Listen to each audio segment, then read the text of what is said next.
Olá pessoal, tudo bem? Vamos dar continuidade aqui às nossas aulas de História do terceiro ano. Vamos continuar exatamente da onde a gente parou na aula passada, na página 197 do livro didático de vocês, onde nós estávamos estudando o capítulo sobre o período chamado de período democrático aqui no Brasil, que compreende entre 1946 e 1964.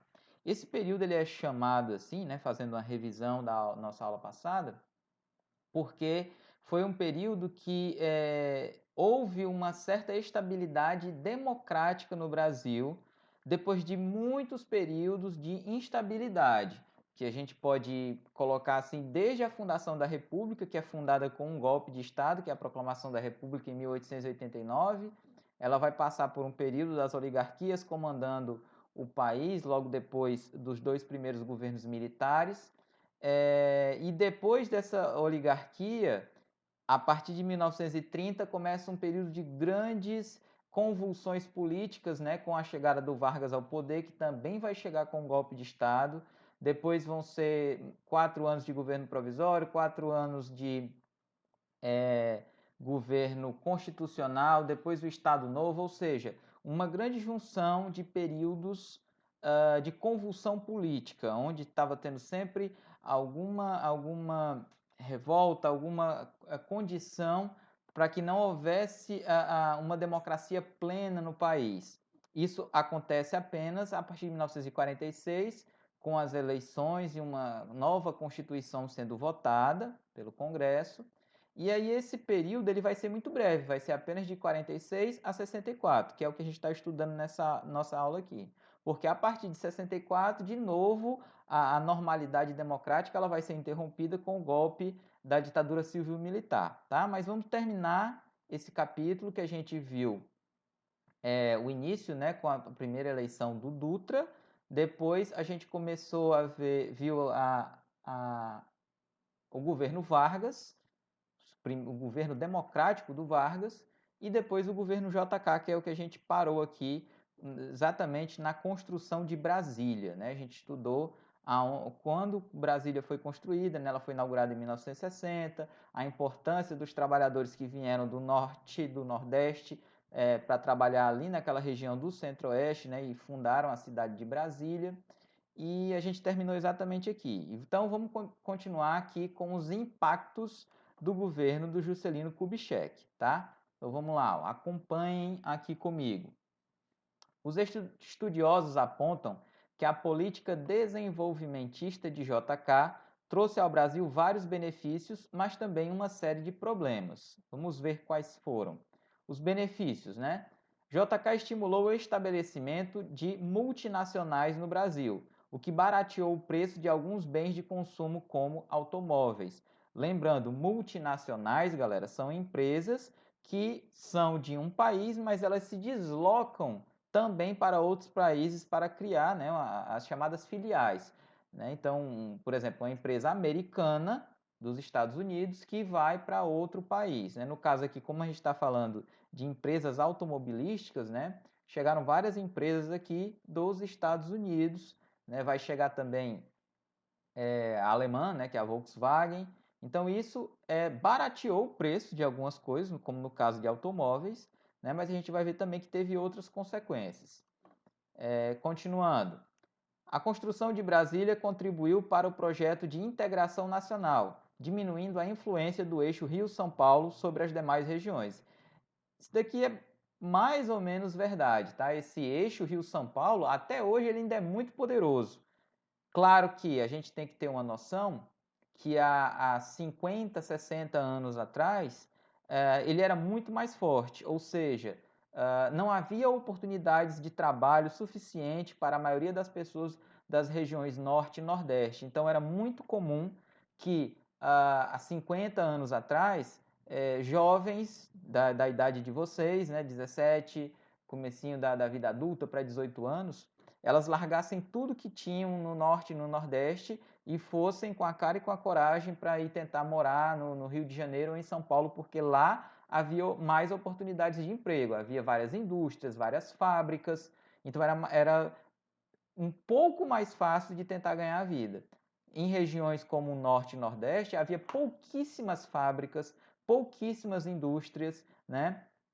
E a situação no campo, ela dependendo de como estava a situação do clima naquele ano, né? Se fosse um ano de seca, ela era muito difícil para o sertanejo.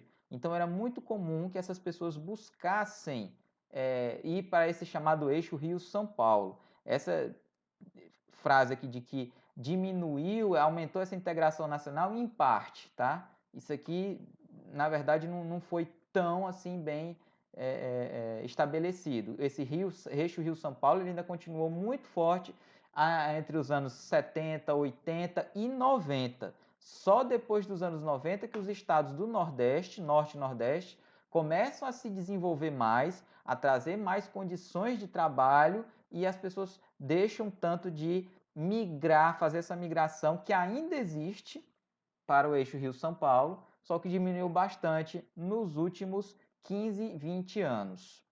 Continuando. Foram construídas várias estradas por todo o país, o que colaborou para a integração de diferentes regiões, aumentando o fluxo de carro e de caminhões. Isso aqui é um projeto brasileiro, tá? Principalmente do nacional desenvolvimentismo, que era integrar o Brasil através de rodovias, através de estradas, tá? E isso tem seus pontos positivos e também muitos pontos negativos, tá?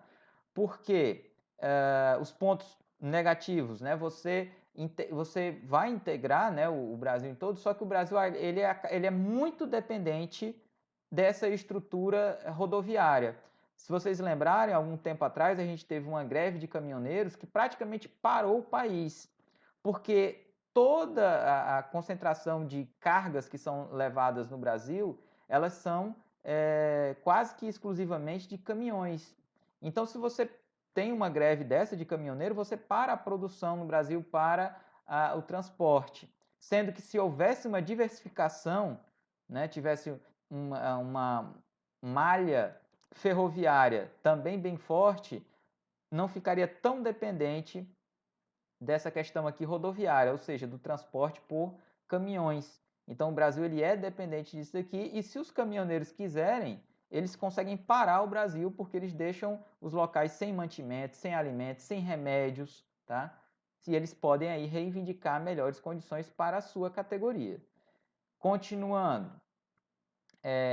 a política voltada à industrialização gerou novos empregos nos meios urbanos. Sim, isso, claro, com mais indústrias você vai ter mais geração de emprego no meio urbano, tá? E aí os problemas que ele coloca aqui, ó. JK não criou mecanismos que limitassem a remessa de lucros para o exterior. Por isso, a maior parte do capital gerado pelas multinacionais foi enviada aos seus países de origem, ou seja, não havia nenhuma lei no governo regulando, né, como é que essas empresas deveriam trabalhar aqui no Brasil. Então, todo o lucro, né, a maioria do lucro dessas empresas, ela era exportado diretamente para as sedes delas nos países onde elas estavam, seja a Alemanha, seja Estados Unidos. Continuando. Para executar suas obras, o governo emitiu uma grande quantidade de papel moeda, o que acarretou uma enorme inflação. Então, a inflação ela é aquele negócio que ela vai corroendo o dinheiro. A gente está vendo isso acontecer agora principalmente nos últimos 2 anos, em que a nossa moeda, o real, ela está perdendo o valor de compra. O que é isso? Quer dizer, por exemplo, o que você comprava com R$ 5 há 1 ano atrás, você não consegue comprar mais hoje, as coisas estão mais caras. Tá? Então, esse é o processo de inflação. A moeda ela vale menos. Então, aqui nesse período, né, teve esse processo de inflação também já aumentando no governo do JK, tá? Isso vai piorar durante as próximas décadas e só vai ter um freio essa inflação aqui que chegou a ser exorbitante. Chegou a questão de você comprar algo num dia, 2, 3 dias aumentava de preço. Passava-se mais 2, 3 dias aumentava de preço. Nos anos 80, só que com o plano real, né, com essa nossa moeda que a gente utiliza hoje, que é o real, que foi criado em 1994, houve pelo menos uma diminuição dessa inflação durante muitos anos. Os governos dos anos 90 e começo dos anos 2000 conseguiram segurar essa inflação por um grande período, só que agora nos últimos anos ela está descontrolando de novo. Continuando, as ferrovias, sistema de transporte de baixo custo, foram abandonadas e o país ficou dependente da importação de combustíveis derivados do petróleo. Como eu falei antes, é um projeto do Brasil de investir na indústria automobilística.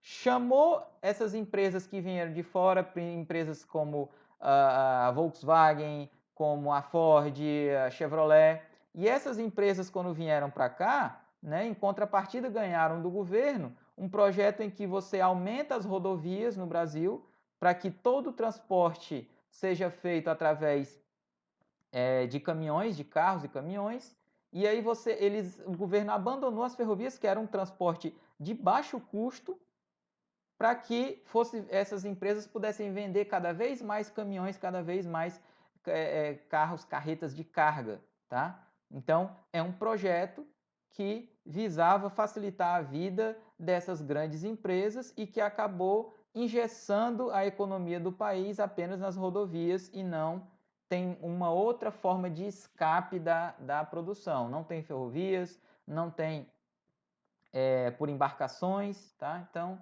só nós dependemos das rodovias, dos carros, dos caminhões. Continuando, a falta de políticas voltadas aos camponeses aumentou o êxodo rural, provocando o crescimento desordenado das cidades. E também, que eu já havia comentado, facilitou demais essa vida nas cidades, né, para que as grandes empresas viessem para cá e formassem essas indústrias, e aí aumenta a oferta de emprego, tá? Em compensação, não deu nenhum tipo de amparo para as regiões rurais. Então, aumentou ainda mais o êxodo, ou seja, a pessoa que morava em regiões do interior, ela tentava sair o mais rápido possível e ir para as grandes cidades, e aí isso fez com que, por exemplo, as cidades como Rio de Janeiro e São Paulo, as chamadas comunidades ou favelas, elas triplicassem, quadruplicassem de tamanho nas décadas de 70 e 80, porque as pessoas saíam do Nordeste, né, da Bahia, do Ceará, do Pernambuco, e iam para esses centros para tentar ganhar a vida, porque moravam em cidades pequenas e não tinham como se sustentar, tá? Então, continuando. A cultura brasileira dos anos de 1950. Então, aqui a gente vai sair um pouquinho desse âmbito político e vai entrar aqui mais nessa esfera cultural. O que estava acontecendo no Brasil nessa década de 1950? Tá? E aí ele vai falar dos ramos da cultura aqui. Vamos ver, ó. Com a popularização dos meios de comunicação, como rádio e cinema e a televisão, a partir da década de 1950, novas expressões artísticas brasileiras passaram a ser conhecidas e admiradas tanto no Brasil como em outros países. O cinema. Na década de 1950, o cinema brasileiro ampliou sua capacidade de produção de filmes. As comédias produzidas pelos estúdios Atlântida, no Rio de Janeiro, somaram-se os filmes da produtora Vera Cruz, fundada em 1949. Essa produtora recebeu um incentivo financeiro de grandes industriais brasileiros, levando para as telas dos cinemas atores como Oscarito, Dercy Gonçalves e Grande Otelo. A partir de 1955, cineastas de várias regiões do Brasil passaram a produzir filmes que buscavam mostrar o cotidiano e as condições de vida da população brasileira. Nelson Pereira dos Santos, por exemplo, dirigiu Rio 40 Graus, 1955, e Rio, Zona Norte, 1957, que retrataram o cotidiano das pessoas nas favelas do Rio de Janeiro daquela época. Alguns anos mais tarde, outro cineasta baiano, Glauber Rocha, gravou Barra Vento, de 1961, filme que mostra o cotidiano e as dificuldades de uma comunidade de pescadores pobres na Bahia. Essas produções marcaram o surgimento do chamado cinema novo, caracterizado pela denúncia social e pela crítica política. O Brasil, galera, ele produziu muitos filmes nas décadas de 1930 e de 1940. Só que nesse período, né, os filmes eles eram muitos assim e que o Brasil chegou, inclusive, a exportar muitos filmes lá para os Estados Unidos, né? É uma coisa que é inimaginável hoje em dia, o Brasil produzir filmes e exportar para os Estados Unidos. E na década de 30 e 40 foram produzidos muitos filmes, que a nossa principal expoente aqui era a Carmen Miranda, só que esses filmes eles tinham um viés bem específico, que era a questão das chanchadas, que eles eram assim mais musicais, eles eram mais divertidos. Então a Carmen Miranda ela era uma figura que criou aquele personagem, né? Como é que eu posso dizer assim? Um personagem bem caricato, né? Com aquelas frutas penduradas na cabeça. Então ela sempre estava dançando e cantando.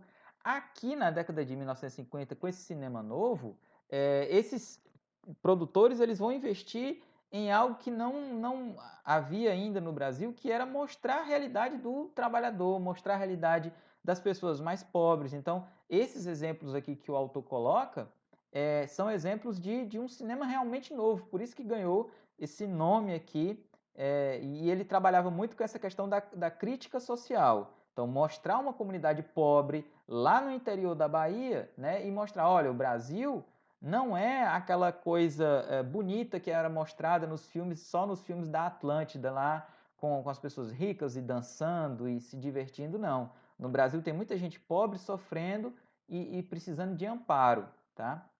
Continuando, no teatro. O teatro profissional brasileiro teve início no final da década de 1940, com a criação do Teatro Brasileiro de Comédia. Fizeram parte desse grupo dramaturgos e atores que participaram da formação de outras companhias, como o Teatro de Arena e o Grupo Oficina.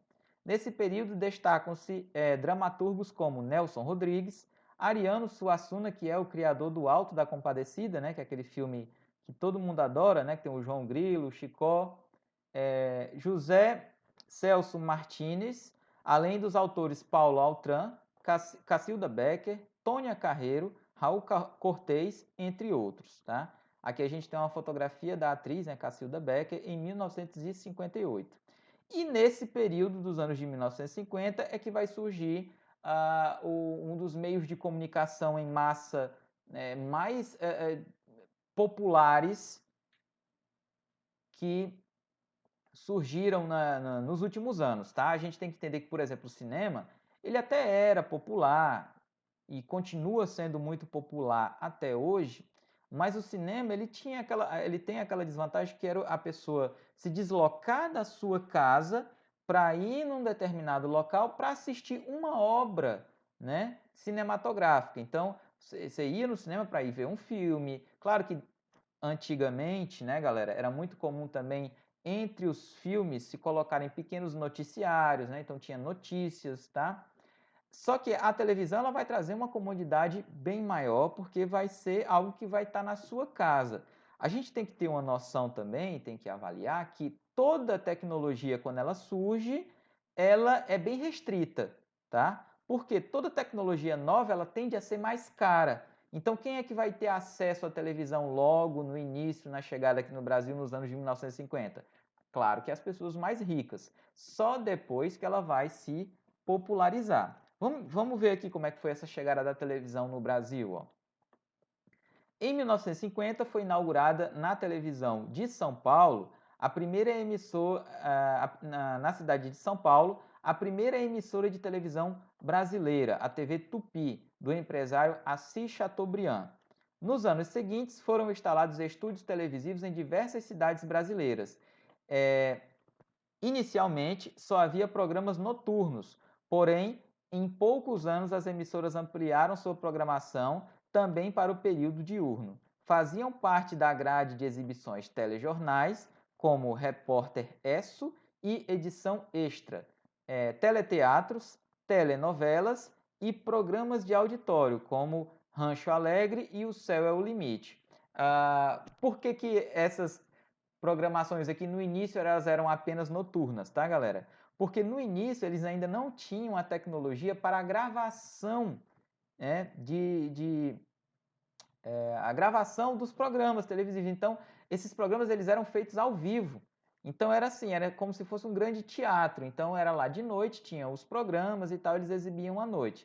Depois, com o sucesso, né, e a grande audiência, é que eles começaram também a gravar de dia e só depois, com a melhoria da tecnologia, eles começaram a gravar também esses programas para exibir programas gravados, tá? Então a gente tem aqui também uma fotografia ó, das primeiras imagens, né, da televisão no Brasil a partir de 1950 com a primeira TV, que foi a TV Tupi de São Paulo. Na música, vamos ver o que estava acontecendo aqui na música no Brasil, ó. No início da década de 1950, o rádio ainda era o meio de comunicação mais popular no Brasil. Sua programação privilegiava os samba-canções, que eram sambas melódicos que entoavam os dramas do amor impossível e sofredor. No final da década de 1950, no entanto, outros estilos musicais ganharam popularidades, como o forró, o rock and roll e o jazz, possibilitando que jovens músicos brasileiros criassem novos ritmos musicais com a fusão desses estilos. Aqui ele começa dizendo, galera, ó, o rádio ainda era o maior meio de comunicação, né, o meio de comunicação mais popular no Brasil. A gente pode traçar um paralelo com a televisão, por exemplo, nos últimos anos. A televisão ela ainda é o meio de comunicação mais utilizado, por exemplo, no Brasil, né? Mas ela está começando a ser suplantada pela internet.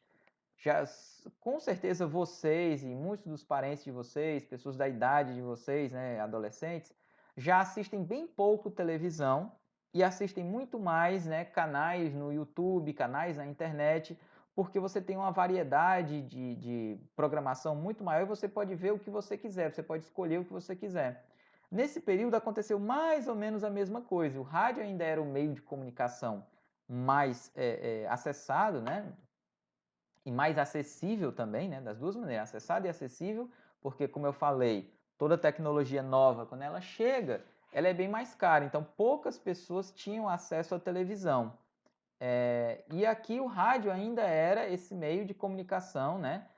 Mais comum. E nesse período aqui de 1950 começam também a haver mudanças nos próprios estilos musicais brasileiros. Então você vai ter aqui uma maior repercussão, por exemplo, do forró, que era um estilo musical característico do Nordeste, mas que começou também a fazer sucesso lá no eixo Rio-São Paulo, fora do Nordeste, e o principal expoente era o Luiz Gonzaga. Tá? Você vai ter também a chegada do rock aqui no Brasil, vai chegar principalmente com a influência americana, né, que teve nos filmes dos anos de 1950, e você vai ter também a criação de um estilo de música brasileiro. Vamos ver aqui, ó. Em 1958, o músico baiano João Gilberto lançou um disco intitulado Chega de Saudade, marcando o nascimento da bossa nova, que é um estilo brasileiro, né, do qual o João Gilberto ele é o grande expoente. Esse estilo musical, caracterizado pela fusão do samba e do jazz, apresentava harmonias complexas e melodias simples, com um jeito de cantar intimista e suave. O disco trazia várias composições de Tom Jobim e de Vinícius de Moraes, que ao lado de João Gilberto foram os principais expoentes da bossa nova, tá? Então aqui a gente tem a bossa nova, galera, ela é um estilo musical que ela é reconhecido no mundo inteiro, tá? Então ela representa muito o Brasil. Então vários artistas estrangeiros, né? Até o Frank Sinatra, que é considerado o maior cantor dos Estados Unidos, né? Divide assim com o Elvis Presley, mas ele é considerado o cantor mais longevo, né? Ele gravou várias músicas da bossa nova brasileira, então fez com que ela tivesse muito sucesso. Ó. Aqui, ó, bossa nova nos Estados Unidos. Em 1962, foi realizada em Nova York uma grande apresentação musical que reuniu artistas de diversos países. Um grupo de músicos brasileiros ligados à bossa nova se apresentou no Teatro Carnegie Hall, encantando músicos e ouvintes estadunidenses. Depois disso, a bossa nova fez grande sucesso nos Estados Unidos e passou a influenciar a música estadunidense, tá? Aí a gente tem aqui, nesse trecho que fala sempre o sujeito da história, um dos principais músicos brasileiros que foi Tom Jobim, Antônio Carlos Brasileiro de Almeida Jobim. Vamos ler aqui sobre ele. Ó. Nascido no Rio de Janeiro, Antônio Carlos Brasileiro de Almeida Jobim foi um dos principais divulgadores da Bossa Nova. Na juventude, ele estudou piano com um professor alemão, não vou dizer esse nome aqui porque eu não sei pronunciar, considerado um dos precursores da música dodecafônica no Brasil. Depois iniciou o curso de arquitetura e chegou a trabalhar nessa área, mas logo desistiu, preferindo seguir a carreira de músico, tocando piano em bares e boates do Rio de Janeiro. No início da década de 1950, foi contratado por uma gravadora para trabalhar como arranjador. Nessa época, Tom Jobim, como ficou conhecido, começou a escrever suas primeiras composições. Em 1956, em parceria com Vinícius de Moraes, Jobim musicou a peça Orfeu da Conceição, que incluía a música Se Todos Fossem Iguais a Você, fazendo grande sucesso. Nos anos seguintes, compôs centenas de músicas, sozinho ou com parceiros, como Vinícius de Moraes, Chico Buarque, Nilton Mendonça e Aloysio de Oliveira. Suas composições mais conhecidas são Águas de Março, Samba de uma Nota Só, Desafinado e Garota de Ipanema, que estão entre as músicas mais gravadas e executadas no mundo, tá? Então, aqui não se dá muito valor aos artistas nacionais brasileiros, a não ser aqueles que estão na mídia no exato momento, né? Então, você vai pegar aqueles cantores mais populares no momento, mas não se dá valor a caras que fizeram história e fazem até hoje, como Tom Jobim, né, que é falecido em 1994, mas que é um dos autores que tem mais músicas gravadas no mundo, em diversas línguas. Então tem músicas dele gravadas em alemão, em inglês, em sueco, tá? Os caras fazem versões das músicas dele. Continuando aqui, no esporte na década de 1950. Na década de 1950, o Brasil conquistou vitórias em vários esportes, nas Olimpíadas de Helsinki, na Finlândia, e nas Olimpíadas de Melbourne, na Austrália. Por exemplo, Ademar Ferreira da Silva tornou-se bicampeão do salto triplo, batendo o recorde mundial. Outro destaque foi a tenista Maria Esther Bueno, que venceu 3 vezes o torneio de Wimbledon, na Inglaterra, uma das mais importantes competições de tênis do mundo. Aqui ele vai te dar um parâmetro geral do esporte do Brasil nessa época, tá? Que mais ou menos como hoje em dia, tá, galera? O Brasil sempre teve muito sucesso no futebol, mas em outros esportes era muito raro quando um brasileiro conseguia ser campeão mundial. Então isso aqui já foi um grande feito para esses esportistas, porque tinham muito pouco apoio, como continuam tendo muito pouco até hoje, tá? Mas na década de 50, uma mulher brasileira ganhar um torneio de tênis, que é um dos 4 mais famosos do mundo, né? Era muita coisa. Aí você tem aqui, Brasil campeão da Copa do Mundo de Futebol. Nesse contexto, a seleção brasileira de futebol embarcou para a Europa, onde disputou com mais 15 países a 6ª edição da Copa do Mundo de Futebol realizada na Suécia em 1958. Contagiados pelo crescimento econômico do país, os torcedores estavam otimistas com a seleção brasileira, pois a equipe tinha vários jogadores de alto nível, como Zagallo, Garrincha, Didi e a grande revelação, Edson Arantes do Nascimento, o Pelé. Com apenas 17 anos, ele se destacou na Copa da Suécia, marcando 6 gols em 4 jogos. Embalada pela música A Taça do Mundo é Nossa, a seleção brasileira realizou uma grande campanha. Nos 6 jogos que disputou, conquistou um empate e 5 vitórias. Na grande final, venceu a seleção da Suécia, que eram os donos da casa, por 5-2, e conquistou seu primeiro título em uma Copa do Mundo de futebol. Então foi o primeiro título brasileiro dos 5 que o Brasil tem na Copa do Mundo. Vários governantes se aproveitaram das conquistas esportivas para promover sua própria imagem, por meio da mídia ou articular manobras políticas durante a Copa do Mundo de 1958. Por exemplo, Juscelino Kubitschek que realizou a troca de vários ministros sem chamar a atenção da imprensa. Isso aqui é uma coisa, galera, que é extremamente comum entre os políticos. Quando você vai fazer algo que é muito polêmico, algo que vai chamar muita atenção, eles tentam fazer isso durante um período em que as atenções da mídia estão voltadas para alguma outra coisa. Então, por exemplo, ele deixou bem claro aqui que o presidente Kubitschek, na época, queria fazer essas trocas de ministros e aproveitou que a atenção da imprensa estava voltada para a seleção brasileira de futebol e fez essas trocas sem chamar muita atenção, né? Para que isso não fosse tanto divulgado na imprensa. E aí me leva à memória, né, as palavras do ministro do Meio Ambiente em uma reunião que foi vazada esse ano, né, de governo, do atual governo do Brasil, aonde ele coloca que por nós estarmos no momento de pandemia, ele disse que era o momento oportuno para passar várias leis que protegem o meio ambiente, né, derrubar essas leis que protegem o meio ambiente brasileiro, para que as empresas possam degradar cada vez mais o meio ambiente brasileiro e fazer isso durante esse momento de pandemia, porque as atenções da mídia estavam voltadas para a pandemia, né? Ok? Ele não conseguiu fazer isso e ele chamou isso inclusive de passar a boiada, né? Enfim, vamos continuar aqui.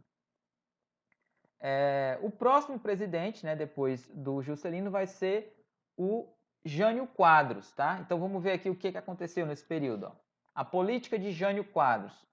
Sucessor de Juscelino Kubitschek foi Jânio Quadros, que com o apoio da UDN derrotou o Marechal Henrique Lott, candidato pelo PSD-PTB. Jânio Quadros, que havia sido vereador, deputado e prefeito de São Paulo e governador do estado, foi eleito presidente com 5,6 milhões de votos, o que corresponde a 48% do eleitorado da época. Como as eleições para presidente e vice-presidente eram realizadas separadamente, o trabalhista João Goulart, da mesma chapa de Lott, foi eleito vice-presidente.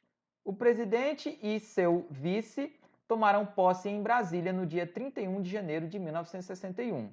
Então, essa eleição aqui do Jânio Quadros, ela foi uma grande, assim, uma grande surpresa na época, porque ele não era o candidato mais que as pessoas acreditavam que fosse vencer. Ele tinha um slogan lá do varre, varre, vassourinha, por isso que ele está com essa vassoura aqui, né, sendo carregado pelo povo, que era o símbolo dele, né, como ele era chamado de vassourinha, que ele dizia que ia varrer a corrupção, né, do Brasil, e ele foi eleito em 1961.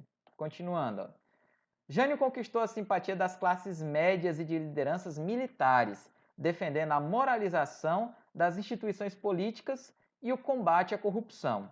Ele também conseguiu o apoio tanto dos grandes grupos empresariais, ao afirmar sua defesa da livre iniciativa, quanto dos trabalhadores, prometendo que diminuiria as injustiças sociais. Aí vamos ver aqui as medidas administrativas do Jânio.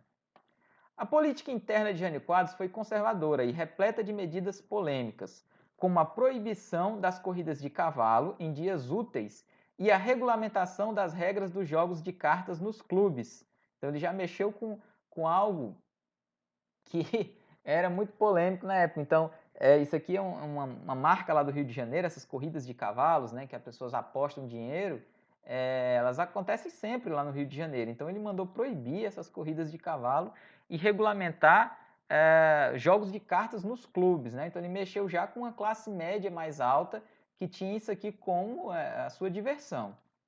Ele ainda instalou inquéritos presididos por oficiais militares, visando investigar todos os níveis da administração pública e os atos do governo anterior. Então, instaurou lá uma investigação para ver o que havia sido feito no governo anterior em busca de irregularidades. Nessa época, a política de emissão de papel moeda adotada por JK começou a gerar uma inflação crescente, que chegou a 30% ao ano. Além disso, a dívida externa atingia 3,8 bilhões de dólares. Diante disso, com o intuito de combater a inflação, Jânio adotou uma política de corte nos gastos públicos, restringiu o crédito, cancelou os subsídios dados pelo governo às importações, além de congelar os salários. Essas medidas agradaram o Fundo Monetário Internacional, FMI, mas trouxeram um grande descontentamento popular. Então, para tentar conter essa crise econômica, né, esse FMI, galera, o Fundo Monetário Internacional, uma das grandes prerrogativas deles, por exemplo, é emprestar dinheiro quando um país tem dívidas externas, né? É um fundo mantido por vários países, então eles emprestam dinheiro para algum país em dificuldade. Em contrapartida, eles pedem uma série de restrições dentro do país para que esse país economize dinheiro para poder pagar de volta eles, né, com juros. E aí eles fez essas mudanças aqui, e as mais polêmicas, como congelar o salário dos trabalhadores, e isso gerou um descontentamento entre as pessoas. Na política externa, ele procurou traçar uma linha independente e, por vezes, contraditória. Tentou assumir uma posição de liderança entre os países do chamado Terceiro Mundo e de não alinhamento aos Estados Unidos. Reatou relações diplomáticas com a União Soviética e com a China e aproximou-se de outros países socialistas, chegando a condecorar o líder da Revolução Cubana, Ernesto Che Guevara. Além disso, mostrou-se favorável à independência das colônias europeias na África e na Ásia. Então, o Jânio ele foi bem polêmico porque o Brasil, quando se inicia a chamada Guerra Fria, né, nos anos de 1950, os governantes brasileiros, principalmente o Dutra, ele já deixa bem claro que o Brasil ele rompe relações com o bloco comunista, né, liderado pela União Soviética, e passa a fazer parte, né, e apoiar o bloco capitalista dos Estados Unidos. E ele pega e já vai, de cara, ele vai se reaproximar da União Soviética comunista, da China também comunista, ele vai condecorar o líder da Revolução Comunista cubana. Então isso gerou entre as classes, as elites oligárquicas brasileiras, que eram totalmente avessas ao comunismo, né, uma desconfiança muito grande em relação a ele. Tá? E aí, o mais interessante da história do Jânio é que ela acaba muito rápido na presidência da República, porque ele renuncia. Vamos ler aqui, ó. Sem conseguir controlar a crise econômica e desagradando os setores mais conservadores da sociedade com sua política externa, Jânio passou a ser criticado por seus antigos aliados. Diante da crise, em 25 de agosto de 1961, Jânio apresentou uma carta de renúncia ao Congresso Nacional, alegando a atuação de forças terríveis que pressionavam sua saída. Alguns historiadores, porém, consideram a renúncia uma malfadada estratégia política. Eles afirmam que Jânio acreditava que sua renúncia não seria aceita pelo Congresso e que ele voltaria à presidência com mais poder e apoio popular, além da ajuda dos militares. Mas a estratégia teria falhado. O Congresso aceitou a renúncia e as esperadas mobilizações populares pedindo a volta do presidente não ocorreram. Isso aqui é só uma como é que eu posso dizer assim? É uma hipótese formulada por historiadores, tá? Ele nunca admitiu os reais motivos por ele ter renunciado. Ele disse que forças terríveis estavam pressionando, né, para que ele renunciasse e tal, mas todo mundo achou estranho porque ele estava no primeiro ano ainda de mandato e tal. Então, alguns historiadores acham que ele que tinha essa intenção de dar a renúncia, o Congresso não aceitar e depois ele voltaria, né, nos braços do povo para o poder. Só que isso não aconteceu. E aí, como ele renunciou, o seu vice, o candidato a vice, né, assume o poder. Lembrando que nessa época a eleição de presidente e de vice elas eram separadas. Então, o presidente era de um partido, o vice era de outro, que era o João Goulart. Vamos ler aqui, ó. Com a renúncia de Jânio Quadros, o vice João Goulart deveria assumir a presidência. No entanto, vários políticos e militares se opuseram à sua posse. João Goulart, popularmente conhecido como Jango, havia sido ministro do Trabalho no último mandato de Getúlio Vargas e era um defensor da política varguista.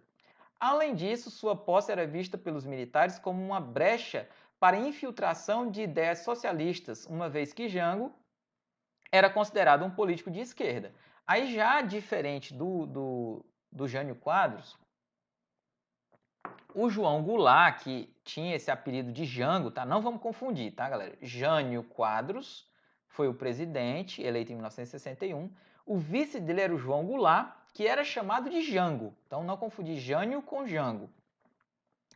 Esse cara, sim, era um político de esquerda. Ele era voltado para políticas, né, de esquerda e tal, e ele foi ministro do Vargas.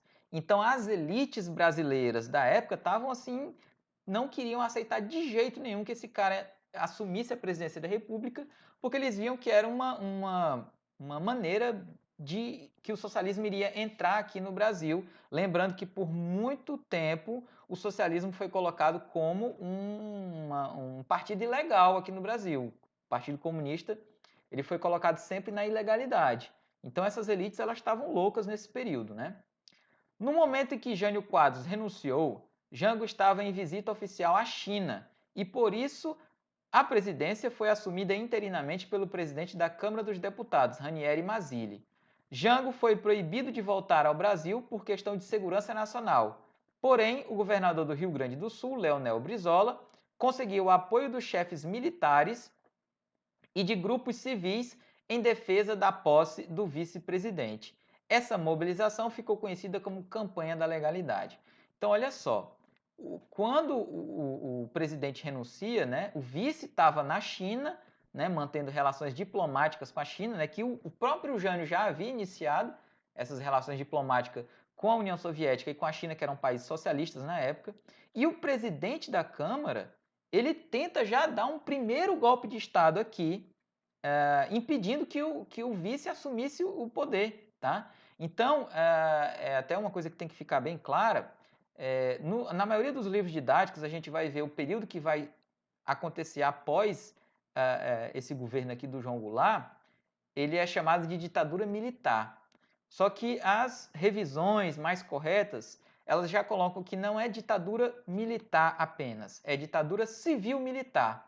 Porque grupos civis, como esse presidente da Câmara aqui dos Deputados, né, do Congresso Nacional, eles articularam para que o poder fosse tomado pelos militares. E a gente sabe também que não eram todos, por exemplo, o Leonel Brizola, que era um político brasileiro lá do Rio Grande do Sul, ele conseguiu chefes militares daquela região para garantir que o vice-presidente assumisse na campanha da legalidade. Então, essa ditadura que vai surgir depois, ela era ditadura civil-militar. Continuando aqui, em um acordo estabelecido entre as forças que tentaram impedir sua posse e as forças legalistas, Jango aceitou assumir o poder em um sistema parlamentarista de governo, a fim de evitar uma possível guerra civil, e tomou posse em setembro de 1961. Foi marcado então um plebiscito para o ano de 1965, quando o povo decidiria entre a manutenção do parlamentarismo ou a volta do presidencialismo. De novo, o João Goulart, para evitar, né, uma guerra civil aqui, né, entre essas elites que não queriam que ele assumisse o poder, né, na legalidade, queriam dar um golpe de Estado, ele disse, tá bom, vamos tentar aqui um acordo. E fizeram um acordo para que o Brasil se tornasse parlamentarista. O que é isso? Vamos ver aqui do lado. Ó. Parlamentarismo, sistema de governo representativo em que todas as decisões do executivo dependem da aprovação do parlamento. Nesse sistema, os poderes do presidente são muito reduzidos, não havendo uma clara distinção entre o poder executivo e o legislativo. Pessoal, muitos países na Europa eles são parlamentaristas, eles não são presidencialistas. Então lá, quem manda de fato é o Congresso, né? A reunião lá dos deputados e senadores. E para poder organizar melhor o governo, eles escolhem um cara entre os deputados para ser o chamado primeiro-ministro, que é esse cara que de fato vai governar. Exemplo, por exemplo, na Europa, onde existe esse sistema parlamentarista. Na Inglaterra, você tem lá, eles escolhem um primeiro-ministro, inclusive nos últimos anos, eles trocaram já várias vezes o primeiro-ministro porque eles estão num processo de separação política e econômica, na verdade, com a Europa, e os primeiro-ministros lá não estavam chegando num acordo e eles iam trocando, tá? Na Alemanha, eles têm um primeiro-ministro lá na Alemanha, uma primeira-ministra, que é a Angela Merkel, que ela já está há anos no cargo. E ela é uma deputada e que ela é sempre escolhida como a representante do governo. Só que ela governa não sozinha, ela precisa da aprovação de todo aquele Congresso. E aí foi marcado para o ano para se realizar no ano de 1965, né, um plebiscito. O que é um plebiscito? Vamos ver aqui, ó. É um tipo de votação em que a população decide de forma soberana sobre questões políticas, sociais de grande importância. Plebiscito, galera, é uma pergunta que é feita à população. É tipo assim, você chegar para a população e perguntar, você é a favor da venda de armas para toda a população no Brasil? Aí as pessoas respondem sim ou não, certo? Isso é um plebiscito. Nesse caso aqui, era para ser perguntado para as pessoas se eles queriam continuar com esse sistema parlamentarista, em quem mandaria era o Congresso Nacional, ou se voltaria para o presidencialismo, onde o presidente tomaria as decisões. E aí vamos continuar aqui, ó, tensões sociais. Logo após a posse de Jango, né, então ele assumiu nesse sistema parlamentarista, a situação do país era tumultuada. A inflação aumentava a cada mês e havia um déficit na balança comercial. Além disso, os movimentos sociais se organizavam, aumentando a atuação e acirrando as tensões políticas. Só ver aqui o que é déficit, tá, galera? Tem aqui, ó. Deficiência monetária, ou seja, excesso de despesas em relação à receita. Déficit, ou seja, é quando o governo ele gasta mais do que ele arrecada. O governo ele arrecada dinheiro como? Geralmente é com impostos. Só que ele tem que balancear o que ele arrecada com o que ele gasta. Qualquer questão financeira, pode ser na sua casa, na sua vida, em qualquer canto, você precisa ganhar mais e gastar menos para você ter uma vida financeira saudável. Quando você gasta mais e ganha menos, você está com dívidas. Então era isso que acontecia com o Estado brasileiro. Continuando. No campo, movimentos de esquerda como as ligas camponesas, lideradas pelo deputado Francisco Julião, lutavam pelos direitos dos trabalhadores rurais e pela reforma agrária. Ao mesmo tempo, o movimento estudantil se radicalizava e participava ativamente de questões políticas do país. Trabalhadores organizados em sindicatos, como a Confederação Geral dos Trabalhadores, aumentaram sua atuação na defesa das causas trabalhistas. Então a gente está vendo que nesse período os trabalhadores começaram a se organizar mais, porque viram que os direitos conseguidos nas últimas décadas elas estavam sendo ameaçadas principalmente por aquelas elites que queriam dar um novo golpe de Estado. Isso aqui estava bem claro para essas lideranças aqui que estavam organizando tanto os trabalhadores rurais quanto os estudantes. Continuando. Na oposição a esses movimentos progressistas, os conservadores também se organizaram. Membros da igreja, grandes proprietários de terras e a elite industrial brasileira, associada a empresários estrangeiros, criaram órgãos como o Instituto Brasileiro da Ação Democrática e o Instituto de Pesquisa e Estudos Sociais. Essas organizações tinham um caráter declaradamente anticomunista, criticavam a política social e econômica do governo Jango, o qual taxavam de populista e atuavam principalmente por meio do financiamento de candidatos contrários ao governo, além de se utilizarem dos mais variados meios para desestabilizá-lo, como jornais, produção de filmes, conferências, panfletos e lançamentos de livros. Então, havia uma efervescência política muito grande dos dois lados. Enquanto os trabalhadores se organizavam, né, os trabalhadores, estudantes, trabalhadores rurais, trabalhadores operários se organizavam na defesa dos seus direitos, as classes mais conservadoras, elas que principalmente eram das pessoas mais ricas, as elites, os industriais e tal, elas acabavam arregimentando pessoas também para essa produção que ia tentar desestabilizar o governo, que era visto como um governo mais progressista. Tá? Continuando aqui, ó, a volta do presidencialismo. Diante dessa situação, João Goulart conseguiu a antecipação do plebiscito e, em janeiro de 1963, após uma campanha massiva, a população decidiu pela volta do presidencialismo. Jango passou então a governar com plenos poderes presidenciais. Isso aqui foi a gota d'água, né, para essas elites, porque viram que um cara que era bem mais voltado para a esquerda conseguiu de novo o poder do presidencialismo. Então, eles estavam completamente loucos com essa situação aqui. Uma de suas primeiras medidas foi executar o Plano Trienal, que visava combater a inflação, negociando a dívida externa, controlando despesas públicas e congelando os salários da população. Essas medidas consideradas conservadoras, porém, provocaram descontentamento das camadas populares e de setores de esquerda, resultando em uma série de greves e manifestações. Desse modo, as ações de Jango passaram a ser vistas com desconfiança tanto por grupos de esquerda, que exigiam reformas mais radicais, que realmente favorecessem os trabalhadores, quanto por grupos de direita, dos quais acreditavam que o reformismo do presidente estava sendo realizado nos moldes de um governo socialista. E aí a gente chega nas chamadas reformas de base, que eram das promessas de campanha do Jango, tá? E que é isso que vai acabar, enfim, para que esses setores mais conservadores, né, fossem com tudo para cima dele. Ó. O programa do governo de Jango baseava-se nas chamadas reformas de base, que previam várias medidas de grande impacto. Na área social, propunham a reforma agrária, visando o fim das disputas pela posse de terra, o que beneficiaria milhares de agricultores que não tinham acesso a ela.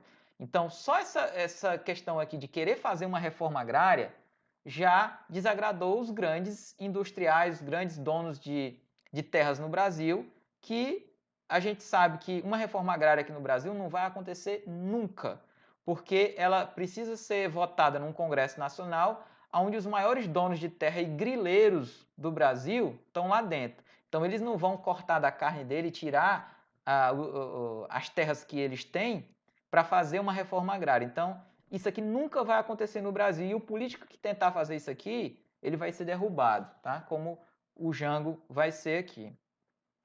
No campo político, concediam o direito de voto a analfabetos e a militares de baixo escalão, como sargentos e cabos.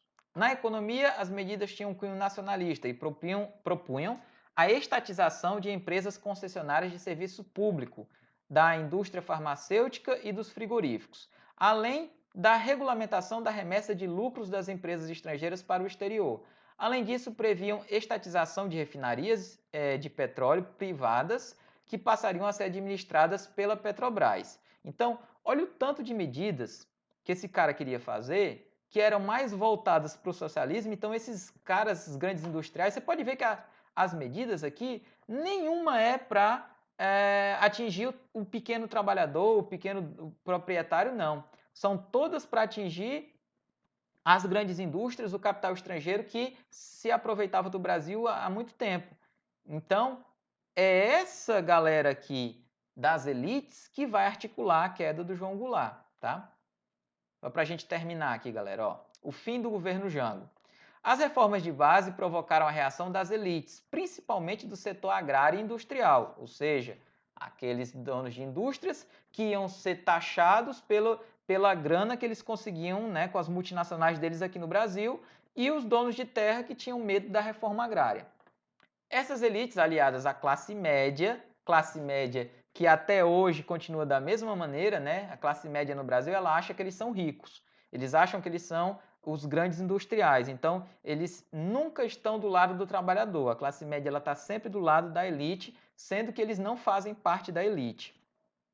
Organizaram várias manifestações contra o governo. A maior delas foi a Marcha da Família com Deus pela Liberdade, ocorrida no dia 19 de março de 1964, que levou cerca de 500 mil pessoas às ruas de São Paulo. A Marcha da Família com Deus pela Liberdade aconteceu também em outras cidades brasileiras, como Bandeirantes, no Paraná, Belo Horizonte, Minas Gerais e Recife, Pernambuco. Então isso aqui, galera, foi uma grande marcha, né, que teve o apoio da igreja, né, a Marcha com Deus pela Família, nesse primeiro momento.